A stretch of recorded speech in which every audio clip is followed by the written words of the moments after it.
Thank you very much for giving me this opportunity to talk about national strategic special zones in Japan, which is considered to be the centerpiece of the growth strategy of Abenomics, which is a policy, economic policy of the Abe government.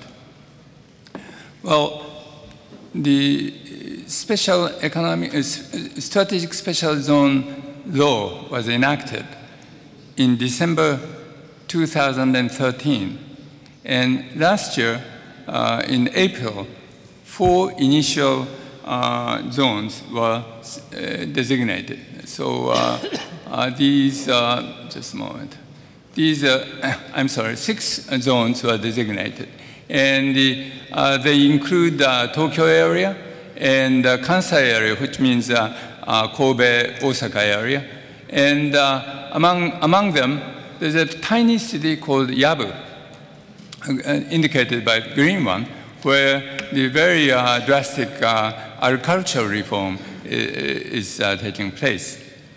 Now, the purpose of this national strategic zones is not to promote the regional economy or to give some subsidies to particular industries. The purpose is basically as point 2 says, to create laboratory for reforms of bedrock regulations.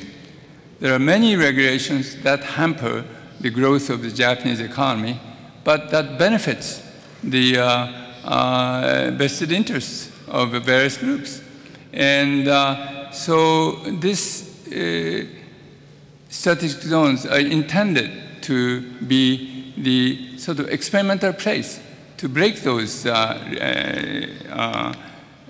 regulations. And those regulations include, for example, the controlling of the number of beds in hospitals, which is to the benefit of hospital industry, or the regulations that limit foreign doctors, which benefit the Japanese doctors, and the regulations which prevents corporations from getting into the agriculture business. Now, changing these regulations is not easy politically, because various ministries, like ministries of agriculture, ministry of health, have sort of interest groups behind them, and they created those regulations, and they are not in a position to change them easily. So we created a special policy instrument, kind of a political instrument, to break those regulations, namely Council of Strategic Special Zones, which is chaired by the Prime Minister himself.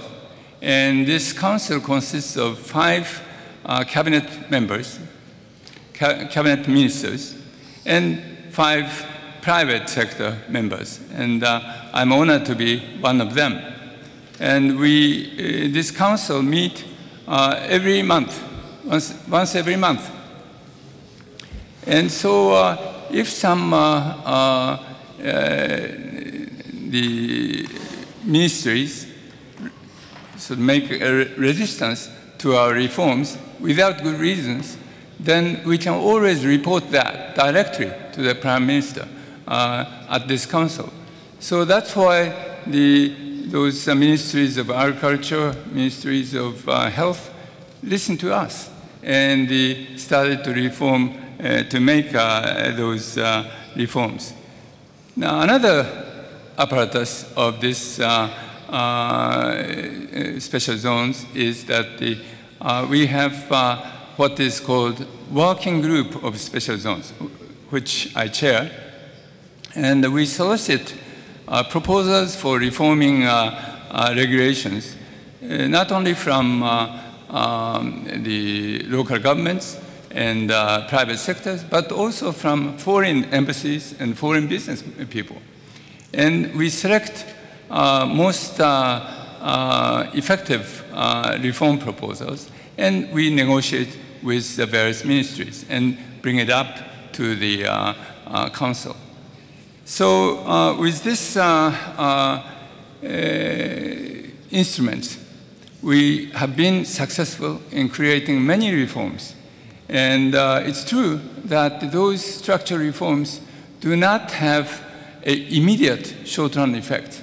But I believe that in the long run, those are the most important reforms we are going through in Japan.